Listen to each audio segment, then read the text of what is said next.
ওম শান্তি। আজি 5 জুলাই 2026 অব্যক্ত বাপ দাদাৰ মধুৰ মহাবাক্য।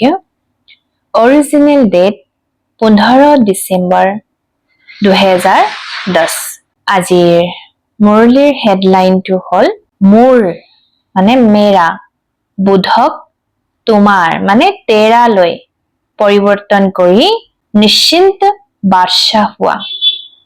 মোৰ বুধক তোমাৰলৈ পৰিৱৰ্তন কৰি নিশ্চিন্ত বাদশাহ হোৱা, ছেকেণ্ডত ব্যৰ্থত বিন্দু লগোৱাৰ অভ্যাসী হৈ প্ৰতিটো সংকল্প আৰু সময় সফল কৰা। এয়া হৈছে মুৰলীৰ আজিৰ হেডলাইন। ওম শান্তি। আজি চাৰিওফালৰ নিজৰ নিশ্চিন্ত বাদশাহ সন্তানসকলক চাই আছো। এনেকুৱা নিশ্চিন্ত বাদশাহৰ সভা এতিয়াহে দেখিবলৈ পোৱা যায়, কিয়নো এতিয়াহে পিতাই চিন্তা লৈ নিশ্চিন্ত বাদশাহ কৰি তোলে। বাবাই আমাৰ পৰা চিন্তা লৈ লয় আৰু আমাক নিশ্চিন্ত বাদশাহ কৰি তোলে। সেইবাবে এই সময়তহে তোমালোকৰ এই সভা দেখিবলৈ পোৱা যায়। তোমালোক সকলো ৰাতিপুৱা উঠিয়েই নিশ্চিন্ত স্থিতিত স্থিত হোৱা। খোৱা বোৱা কৰোঁতে কৰ্ম কৰোঁতে কোনো চিন্তা নাই। খোৱা তেতিয়াও নিশ্চিন্ত। এনেকুৱা বাদশাহ আৰু নিশ্চিন্ত হৈ উঠা হোৱা নিশ্চিন্ত এনেকুৱা অনুভৱ কৰা নে? কিয়নো তোমালোক সকলোৱে পিতাক চিন্তা দি শুদ্ধ নিশা বা গৰ্ব লৈ ললা, সেইকাৰণে নিশ্চিন্ত বাদশাহ হৈ গলা। যদি আগবাঢ়ি গৈ থাকোঁতে কিবা চিন্তা আহি যায়, তেতিয়া চিন্তাই কি কৰি দিয়ে? সম্ভৱ থাকিলে তেতিয়া তোমালোকৰ মস্তকত লাইটৰ জিলিকনি জিলিকি উঠে। যদি চিন্তা আহি যায়, তেতিয়া বুজাৰ পাচি আহি যায়। কোৱা, তোমালোকৰ লাইটৰ জিলিকনি ভাল লাগে নে বুজাৰ পাচি? চিন্তাৰ খৰাইটো কি ভাল লাগে? মানে এতিয়া বাবাই সুধিছে কোনটো ভাল লাগে? নিশ্চিন্ত বাদশাহ নিজৰো ভাল লাগে, আৰু যি এনেকুৱা স্থিতিত উৰে তেতিয়া তেওঁৰ জিলিকনি থকা লাইট দেখি আনৰ কিমান ভাল লাগে। সেইবাবে বাপ দাদাই সদায় সন্তানসকলক নিশ্চিন্ত বাদশাহৰ স্থিতিত এইটো স্মৃতি স্বৰূপত স্থিত কৰে। সেইকাৰণে তোমালোকৰ চিত্ৰও ভক্তসকলে দৈত্য মুকুটধাৰী দেখুৱায়। এটা লাইটৰ মুকুট আৰু আনটো বিকাৰক জয় কৰাৰ বাদশাহৰ মুকুট, মানে ডবল মুকুট দেখুৱায়। সেইবাবে বাপ দাদাই সদায় প্ৰতিগৰাকী সন্তানক এইটোৱে শিক্ষা দিয়ে, সদায় উল্লাসত থকা বহুত সহজ। কিয় সহজ? কেৱল সদৰ মোৰ বুধ পিতাক দি দিয়া, মেৰা মেৰাকো বাবাকো দে দেনা হে। মোৰ পৰা আমাৰ কৰিলা, গতিকে নিশ্চিন্ত বাদশাহ হৈ গলা। এই শব্দৰে অন্তৰ মোৰ তোমাৰ তু আৰু মোৰ এই শব্দৰ পাৰ্থক্যত নিশ্চিন্ত বাদশাহ হৈ যায়। যেতিয়া মোৰ বুলি ভাবো তেতিয়া চিন্তা আহে, আৰু যেতিয়া বাবাৰ বুলি ভাবো তো তেতিয়া নিশ্চিন্ততা আহি যায়। সহজ নহয় জানো? হৈছা নহয় নিশ্চিন্ত বাদশাহ? নে এতিয়াও চিন্তা থাকে? যদি কোনোবা নিশ্চিন্তৰ পৰিৱৰ্তে চিন্তা আহে, তেন্তে পাৰ্থক্য কেৱল তোমাৰ সলনি মোৰ বুলি মানি ললে চিন্তা আহে। তেন্তে সকলোৰে বাস্তৱিক ফলাফল কি? চিন্তা দি দিলা নে মাজে মাজে সম্ভৱ এৰি চিন্তাত আহি যোৱা? চিন্তা আহে নে নিশ্চিন্ত হৈ থাকা? যিসকল সদায় নিশ্চিন্ত বাদশাহ হৈ থাকা, তেওঁলোকে হাত দাঙা। নিশ্চিন্ত বাদশাহ দৃঢ় নে কেতিয়াবা কেতিয়াবা? নিশ্চিন্ত বাদশাহ দীঘলকৈ হাত দাঙা। কেতিয়াবা কেতিয়াবা হোৱা সকলো আছে। সেৱাৰ চিন্তা সেয়া বেলেগ কথা। সেই চিন্তা আনকো নিশ্চিন্ত কৰি তোলাৰ সাধন। নিজৰ সংস্কাৰৰ কাৰণে যদি চিন্তা আহে, তেন্তে তাক সেই সময়তে মোৰ পৰিৱৰ্তে তোমাৰ লৈ পৰিৱৰ্তন কৰি দিয়া। পিতাক চিন্তা দি দিয়া আৰু খুশি মানে আনন্দ লৈ লোৱা, কিয়নো পিতা আহিছে সন্তানসকলৰ চিন্তা লৈ আনন্দ দিবলৈ। গতিকে পৰীক্ষা কৰা মোৰ কেতিয়াবা বহুত সময়ৰ সংস্কাৰ জাগ্ৰতটো নহয়, কিয়নো বাপ দাদাই কিছু সময়ৰ পৰা সন্তানসকলক এইটো কৈ আছে যে বৰ্তমান সময় অনুসৰি যিকোনো সময়ত যিকোনো কথা হ'ব পাৰে আৰু যিকোনো সময়ত হ'ব পাৰে। সেইবাবে প্ৰতিগৰাকী সন্তানে নিজৰ প্ৰতি মনটো মনোযোগ দিব লাগে যে যদি 1 ছেকেণ্ডত বিন্দু লগাব বিচাৰা তেতিয়া লগাব পাৰানে? ধৰা যিকোনো ব্যৰ্থ সংকল্প আহি যায়, তেতিয়া বিন্দুৰ দ্বাৰা 1 ছেকেণ্ডত ব্যৰ্থ সমাপ্ত কৰিব পাৰানে? ইমান অভ্যাস আছেনে? নে সেই সময়ৰ পৰিস্থিতি অনুসৰি পুৰুষাৰ্থ কৰি ব্যৰ্থ সমাপ্ত কৰাৰ প্ৰয়োজন হ'ব? লগোৱা বিন্দু আৰু লাগি যায় প্ৰশ্নবোধক চিন, কিয়, কি, কেনেকৈ। সেই সময়ত এইটো ভাবি থাকা, তেতিয়া আহিবলগীয়া সময়ত যি লক্ষ্য পিতাৰ লগত যাম, পিতাটো ছেকেণ্ডত গুচি যাব। কিয়নো বিন্দু আৰু ছেকেণ্ডো বিন্দু আৰু পূৰ্ণ জ্যোতিও বিন্দুৱেই, মানে দাঢ়ি লগাই না। তেন্তে তোমালোকৰো ইমান অভ্যাস আছেনে? ইয়াৰ বাবে এতিয়াৰ পৰাই এইটো অভ্যাসী হবা। তেতিয়া পিতাৰ সমান শ্ৰীমতৰ হাতত হাত দি নিজৰ ঘৰ পাবাগৈ। সেইবাবে বাপ দাদাই আগতেও কৈছে যে দুটা কথাৰ প্ৰতি মনোযোগ দিয়া। দুটা কথা কোনটো? এটা সংকল্পৰ সম্পদ আৰু আনটো সময়ৰ সম্পদ। সম্পদটো বহুত পাইছা, জ্ঞানৰ সম্পদ, শক্তিৰ সম্পদ, যোগৰ দ্বাৰা যি মুখ্য সম্পন্ন হোৱাৰ যুক্তি সকলো প্ৰাপ্ত কৰাইছে, কিয়নো এই সংগমৰ সময় গোটেই কল্পৰ অমূল্য বিশেষ সময়। এই সময়তে যিমান প্ৰাপ্তি কৰিব বিচৰা সিমান কৰিব পাৰা, কিয়নো এই জন্ম মহান জন্ম। এটা জন্মত অনেক জন্মৰ প্ৰাৰব্ধ গঢ়ি তুলিব লাগে। সংগম যুগৰ সময় 1 ছেকেণ্ডো নষ্ট কৰিব নালাগে। 1 ছেকেণ্ডৰ সংযোগ অনেক জন্মৰ সৈতে আছে। অনেক বছৰ প্ৰাপ্তি জমা কৰাৰ এটা বছৰ। সেইবাবে এই সময়ৰ মূল্য ছেকেণ্ডত বা মিনিটত নহয়। 1 ঘণ্টাও মহান, 1 ছেকেণ্ডো মহান। আৰু সংকল্প এই সংগমৰ জন্মৰ বিশেষ আধাৰ। চোৱা, যোগ লগোৱা তাক মনমনা ভৱ বুলি কোৱা আৰু ইয়েই ভেটিৰ মূল আধাৰ। মনৰ কামেই হৈছে সংকল্প কৰা। সংকল্পৰ দ্বাৰাই সৃষ্টিৰ যাত্ৰাৰ অনুভূতি কৰা। ইজনে সিজনক বিশেষ সংকল্প দি অভ্যাস কৰোৱা নহয়। গতিকে সকলোৱে পৰীক্ষা কৰা। সময়ৰ গতি গোটেই দিনটোত চলোতে, ফুৰোতে, কৰ্ম কৰোতে, সম্বন্ধত আহোতে অমূল্য ৰূপত আছিলনে? কিয়নো সময় অমূল্য। সংকল্পই সৰ্বশক্তিমান কৰি তোলে। গতিকে বাপ দাদাই বাৰে বাৰে কয় যে বাপ দাদাৰ মৰমৰ অন্তৰত অধিষ্ঠিত সন্তানসকল এতিয়া ব্যৰ্থৰ পুঞ্জি সমাপ্ত কৰা, সফল কৰা। সফল কৰাটোৱেই সফলতা। 1 ছেকেণ্ড গ'ল এইটো নাভাবিবা। প্ৰতিটো ছেকেণ্ড, প্ৰতিটো সংকল্প সফল হয়। ইমান মনোযোগ নিজৰ ওপৰত ৰাখিবই লাগিব। ইমান পূৰ্ণ জ্যোতি লগোৱা, প্ৰশিক্ষণ কৰা, অমনোযোগী নহবা।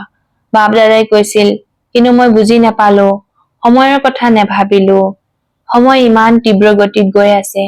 যাব, এতিয়া অমনোযোগিতা বাপ দাদাই প্ৰতিজনৰ পৰা লবলৈ বিচাৰিছে। অৱহেলা, অমনোযোগিতা এইবোৰ বাবাই দান ৰূপত লব বিচাৰিছে। এইটো শুনিবলৈ নিবিচাৰে যে মই বুজি নাপালো, ভবা নাছিলো। এতিয়া বছৰো নতুন আহিবলৈ লৈছে। গতিকে নতুন বছৰ আৰম্ভ হোৱাৰ আগতে ব্ৰাহ্মণ সংসাৰৰ পৰা অমনোযোগিতাৰ লগতে এলাহো ভিন্ন ভিন্ন প্ৰকাৰৰ আছে।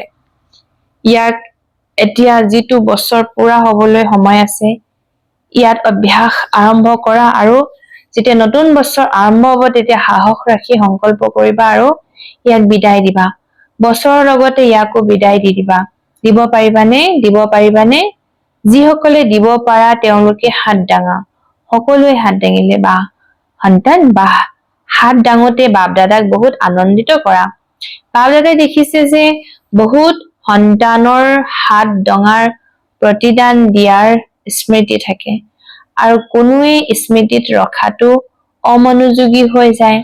বাপ দাদাৰ সৈতে বাৰ্তালাপ বৰ ভালকৈ কৰে, হৈ যাব বাবা আপুনি চাব এতিয়া হব।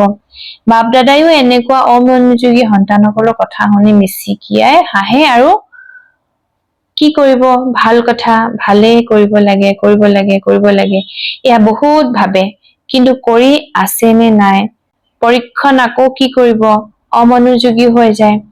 গতিকে আজি চাৰিওফালৰ সন্তানসকলৰ কথা বাপ দাদাই শুনিলে, যিসকলে নিজৰ দেশত নিজৰ স্থানত বহি থাকে তাতো ভাল দেখা যায়, শুনাও যায়। গতিকে বাপ দাদাই সন্মুখত বহা সন্তানসকলক আৰু নিজৰ নিজৰ স্থানত শুনা চাই থকা সন্তানসকলক এইটোৱে কৈছে, এতিয়া পুৰুষাৰ্থ, সংকল্প আৰু সংগমৰ সময়ৰ প্ৰতি মনোযোগ দিয়া। সকলো সন্তানে স্নেহটোতো গৰিষ্ঠ সংখ্যক উত্তীৰ্ণ, স্নেহৰ আধাৰত নিজৰ ভাল উন্নতি কৰি আছে। স্নেহৰ কাৰণে, পিতাৰ স্নেহৰ সঁহাৰি হোৱাৰ কাৰণে আগবাঢ়িও গৈছে। কিন্তু পিতাই বুজে, যেনেকৈ স্নেহত অনুভৱী হৈ আগবাঢ়িছা, তেনেকৈ স্মৃতিৰ বিষয়টিত অনেক জন্মৰ বিকৰ্ম বিনাশ কৰাত আৰু মনোযোগ দিয়া। কিয়? বিকৰ্ম বিনাশ হলেহে একেলগে যাব পাৰিবা, নহলে পিছে পিছে আহিবা। আৰু পিতাই বুজে যে স্নেহৰ সঁহাৰি এইটোৱেই যে স্নেহী আত্মাই যি কয় সেয়া কৰিবই লাগে। পিতাই বিচাৰে যেতিয়া সন্তানসকলৰ স্নেহে পিতাৰ প্ৰতি আছে, তেন্তে একেলগে থাকক। ৰাজধানীতো পিতা ব্ৰহ্মাৰ লগত ৰাজধানীলৈ আহক। ৰাজধানীলৈ অহা অৰ্থাৎ ৰাজ পৰিয়ালত অহা, সিংহাসনত নবহে, কিন্তু ৰাজ পৰিয়ালৰ সংগীতটো হব, লগটো হব। বাপ দাদাই আগতেও কৈছে, ইয়াৰ পৰীক্ষা কেনেকৈ কৰিবা, যেতিয়াৰ পৰা তোমালোক আহিছা, তোমালোকৰ জ্ঞানৰ যিমান বয়স হৈছে, সিমান সময় যদি তোমালোক বাপ দাদাৰ অন্তৰ আসনত বহি আছা, মাটিত ভৰি দিয়া নাই, সেই অনুসৰি ৰাজকীয় পৰিয়ালৰ সমীপ সম্বন্ধিত থাকিব, ৰাজ পৰিয়ালৰ লোক হৈ থাকিব। গতিকে স্নেহ আছে, তেন্তে স্নেহীসকলে একেলগে থকাত পিছ পৰি নাথাকে। যিসকলে অন্তৰাসনত অধিষ্ঠিত, তেওঁলোক দ্বাপৰ কলি যুগতো সম্বন্ধত থাকিব, ওচৰত থাকিব। সেইবাবে স্নেহীসকল সদায় অন্তৰাসনত থাকা আৰু জনম জন্মান্তৰ অধিকাৰ লোৱা।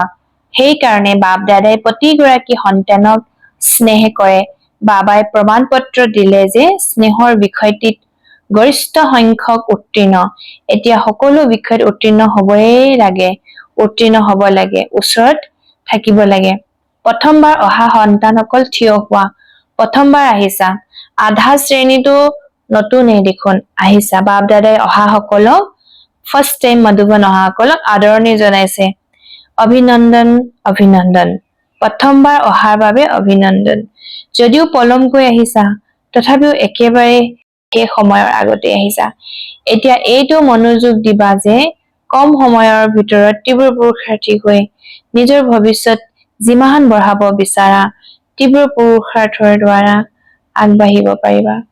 কিয়নো এতিয়াও পুৰুষাৰ্থ কৰাৰ সুযোগ আছে।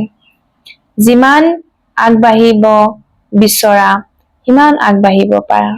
বাপ দাদা আৰু এই দৈবী পৰিয়ালে তোমালোকক একেলগে আগবাঢ়ি যোৱাৰ প্ৰকম্পন দিব। সেয়েহে আগবাঢ়া, সাহস ৰাখা। সাহস তোমালোকৰ আৰু সহায় বাপ দাদাৰ আৰু পৰিয়ালৰ। আগবাঢ়া। ঠিক আছে নহয়? হয় বুলি কোৱা, আগবাঢ়া। বাৰু সকলোকে বাবাই নতুনকে অহা সকলক হিম্মত দিলে। মধুবন নিবাসী সকলৰ সৈতে, মধুবনৰ লোকসকলটো ভাগ্যৱান। অলপ অচপৰ সংগঠনটোক দৃঢ় কৰি সংগী কৰা আৰু কাকো সংগী নকৰিবা। ইয়াত ইজনে সিজনক সংগী কৰি মধুবনে প্ৰথম নম্বৰ লব লাগে। লবানে? যি পাৰ হৈ গল সেয়া পাৰ হৈ গল। মধুবন নিবাসী সকলৰ বাবেতো বৰ সোণালী সুযোগ। মধুবনলৈ সকলো আহি গল। গতিকে মধুবন নিবাসী সকলে যদি মিলি এইটো নহয় যে পাণ্ডৱ ভৱন বেলেগ, আন কোনো স্থান বেলেগ নহয়। মধুবন মানে সকলো এক। তেন্তে মধুবন নিবাসীসকলে বুজি পাইছে যে কি কৰিব। হাত দাঙা। কি কৰিবা? সকলোৱে দাঙিলে। যিসকলে বুজে কৰাটো কি ডাঙৰ কথা, বাপ দাদা আছে, দাদীসকল আছে, গতিকে ডাঙৰ কথাটো নহয়, দাদীসকলে যি ভাবে। মধুবন নিবাসী সকলটো এক নম্বৰ। ভাল কথা, বাবাই এইটো কৰি দেখুৱাবলৈ সকলোকে কৈ থৈছে, কিন্তু মধুবনটো মধুবনেই। তোমালোক সকলোৱে প্ৰকম্পন দিবা, ভাইব্ৰেচন দিবা, হৈ যাব, কোনো ডাঙৰ কথা নহয়। বিঘিনিৰ নাম চিহ্ন নাই। বাৰু কিবা কথা হ'ল, লেনদেন কৰিলা, শেষ। কিছু সময় পূৰ্বে যেতিয়া দাদী আছিল, তেতিয়া এবাৰ সকলোৱে পাঠ দৃঢ় কৰিছিল, হয় হজুৰ। নহয় শব্দ নহয়, হাজিৰ হজুৰ। বৰ ভাল কথা। গতিকে মধুবন প্ৰথম নম্বৰত যাব। বাপ দাদাই মধুবনক লৈ গৌৰৱ কৰে নহয়, প্ৰতিটো মণ্ডলক লৈ গৌৰৱ কৰে। এতিয়া মধুবন সন্মুখত আছেহি, কিন্তু বাপ দাদাই সকলো মণ্ডলকে কয়, হয় হজুৰ, মৰমৰ আত্মা, সকলোৱে এইটো পাঠ দৃঢ় কৰা। সকলোৰে দৃঢ় নে? পুৰস্কাৰটো মধুবনে লব লাগে। 1 ছেকেণ্ডত অতীত কৰিব পাৰিবানে? বাৰু, পুৰুষাৰ্থী হয়, হৈও গল, কিন্তু অতীতক অতীত কৰি উৰি যোৱা সকলে পিছৰখিনি এৰি থৈ যাব, তেতিয়াহে উৰিব পাৰে। গতিকে বৰ ভাল কথা। এতিয়া গুজৰাটে কিবা নতুনত্ব কৰক। বাপ দাদাই দিল্লীৰ লোকসকলকো কৈছে, এতিয়া নবীনতা কৰা। বাপ দাদাই সংবাদ পালে যে এতিয়া যুৱ প্ৰজন্মই বিদেশ আৰু দেশ মিলি যি আৰম্ভ কৰিছে, তাত ভাল ফলাফল হব পাৰে। এতিয়া কেৱল উদ্ভাৱন আৰম্ভ কৰিছে, কিন্তু দিল্লীৰ লোকসকলে সাহস ভাল ৰাখিছে। আৰম্ভ কৰিছে, এতিয়া বিশ্বৰ এইটো বিয়পি পৰক। তেন্তে বিদেশ আৰু দেশ মিলি এটা ব্ৰাহ্মণ পৰিয়াল হৈছে আৰু বিশ্বৰ সন্মুখত বিশ্বকো এক কৰি তুলিব। আৰম্ভটো হৈ গৈছে। এতিয়া মুছলমান লোকসকলো আগবাঢ়িছে, কিন্তু এতিয়া এনেকুৱা এটা ডাঙৰ কাৰ্যসূচী হাতত লোৱা, যত মুখ্য দেশসমূহৰ পৰা মানুহ আহে আৰু বিশ্বত এইটো প্ৰসিদ্ধ হওক যে সকলো এজন পিতাৰ সন্তান, ইজন সিজনৰ ভাই ভনী। এইটো ধ্বনি বিয়পি থাকক। একেখন মঞ্চতে সকলো ফালৰ লোকৰ বিশেষ অনুভৱ হওক। সৰ্বধৰ্ম সন্মিলন এনেধৰণে পৰিকল্পনাটো সকলোৱে কৰি আছে। এতিয়া বেহদত গৈয়ে আছে। সকলোৱে জানক যে এয়া এটা ঈশ্বৰীয় পৰিয়াল, এইটো প্ৰসিদ্ধ হওক। বাকী সকলোৱে আহিছা, সেৱাও কৰি আছা, নিজৰ পুৰুষাৰ্থও কৰি আছা, আৰু ঈশ্বৰীয় কাৰ্য এইটো জগতৰ বাবে প্ৰসিদ্ধ হৈ পৰিব। এটা পৰিয়াল, এজন ঈশ্বৰ আৰু এটা পৰিয়াল। বাৰু, চাৰিওফালৰ সন্তানসকলক বাপ দাদাই এতিয়া অভিনন্দন জনাইছে। প্ৰতিদিনে প্ৰতি ঘণ্টাই আগবঢ়াৰ বাবে অভিনন্দন। সময় তোমালোকলৈ অপেক্ষা কৰি আছে। তোমালোকে সময়ৰ অপেক্ষা নকৰিবা। তোমালোকে সময়ক যিমান সমাপ্তিৰ সমীপত আনিব বিচাৰা, সিমান সমাপ্তিৰ সমীপত আনিব পাৰা। সময় আহিলে তৈয়াৰ হোৱা, এয়া তোমালোক ব্ৰাহ্মণৰ সংকল্প হব লাগে। তোমালোকে সময়ক সমীপত আনা। সময়ে পিতাক কয়, এতিয়া ব্ৰাহ্মণ আত্মাসকলে মোক অৰ্থাৎ সময়ক সমীপত আনক। প্ৰকৃতিয়েও পিতাক কয়, এতিয়া সমাপ্তি সমীপত আনক। তেতিয়া বাপ দাদাই কি উত্তৰ দিব? কি উত্তৰ দিব? Question mark double. সময় সমাগত, এনেকৈ কব না? তোমালোকৰ ফালৰ পৰা এইটো উত্তৰ দিবনে? কি উত্তৰ দিওঁ কোৱা? কি উত্তৰ দিওঁ? এতিয়া সমাপ্তি সমীপত অনা, অৰ্থাৎ নিজক সম্পূৰ্ণ কৰি তোলা। কিয়নো বাপ দাদা অকলে নেযায়, সন্তানসকলৰ সৈতে যাব। গতিকে তাৰিখ নিৰ্ধাৰণ কৰা। কেতিয়ালৈকে? Question mark. কেতিয়ালৈকে? কামটো দিছে, এতিয়া পৰস্পৰৰ সিদ্ধান্ত লোৱা। বাপ দাদাই প্ৰকৃতিক উত্তৰ কি দিব? প্ৰকৃতি বহুত অশান্তিত আছে। দুখী আত্মাসকলে মনত বহুত কাটৰোক্তি কৰি আছে। মনৰ সেৱা এতিয়া বেছিকৈ কৰা। কৰিছা মনৰ সেৱা, কিন্তু ক্ৰমশ বাঢ়ি থাকক। সেয়া আৰু বহোৱা। কিয়নো প্ৰকৃতি আৰু দুখী আত্মাসকল পিতাৰ ওচৰলৈ আহে, কাটৰোক্তি কৰে। গতিকে তোমালোকে তেওঁলোকক কিছু শান্তি বা সুখৰ অনুভূতি কৰোৱা। তেওঁলোকে 1 ছেকেণ্ডৰ বাবে হলেও শান্তি বিচাৰে। অলপ শান্তি দিয়া। যেনেকৈ ভোকাতুৰ থাকে, তেতিয়া ভাবে কিবা পোৱা হলে, অলপ পোৱা হলে। সেয়েহে এতিয়া মনৰ সেৱা বঢ়োৱা। বাণীৰটো চলি আছে। বাপ দাদা আনন্দিত হৈছে, আৰু বাপ দাদাই যি ঘৰৰ কাম দিছে সেয়া স্মৃতিত ৰাখিবা আৰু সোঁৱৰাই দিবা। ভাল বাৰু। বাপ দাদাৰ অন্তৰাসনত অধিষ্ঠিত সন্তানসকলক বিশ্ব কল্যাণৰ কৰ্তব্যত সদায় আগবাঢ়ি যাওঁতাসকলক বাপ দাদাই দৃষ্টি দি অন্তৰৰ স্নেহ আৰু অভিনন্দন জনাই আছে। অভিনন্দন। প্ৰতিগৰাকী সন্তানে দূৰৈত বহিও সন্মুখত অনুভৱ কৰি আছে, আৰু বাপ দাদাই সকলো সন্তানক অন্তৰত সমাহিত কৰি সকলো সন্তানক নমস্কাৰ জনাই আছে। আমাক এনেকুৱা বনাওঁতা বাবাক ইয়াদ প্যাৰ, গুড মৰ্ণিং আৰু নমস্তে। শুক্ৰিয়া বাবা, শুক্ৰিয়া। আজি মুৰলীৰ বৰদানটো হল স্নেহ আৰু শক্তি ৰূপৰ সন্তুলনৰ দ্বাৰা, বেলেঞ্চৰ দ্বাৰা সেৱা কৰোতা সফলতা মূৰত ভৱ। ইয়াৰ বিস্তাৰ যেনেকৈ এটা চকুত পিতাৰ স্নেহ আৰু আনটো চকুত পিতাৰ দ্বাৰা প্ৰাপ্ত হোৱা কৰ্তব্য সেৱা সদায় স্মৃতিত থাকে, তেনেকৈ স্নেহী মূৰতৰ লগত এতিয়া শক্তি ৰূপ হোৱা।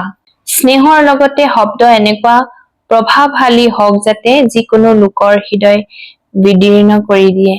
যেনেকৈ মাকে সন্তানক যেনেকুৱাই শব্দৰে শিক্ষা নিদিয়ক, মাকৰ স্নেহৰ কাৰণে সেই শব্দত তীক্ষ্ণ বা কটু যেন অনুভৱ নহয়।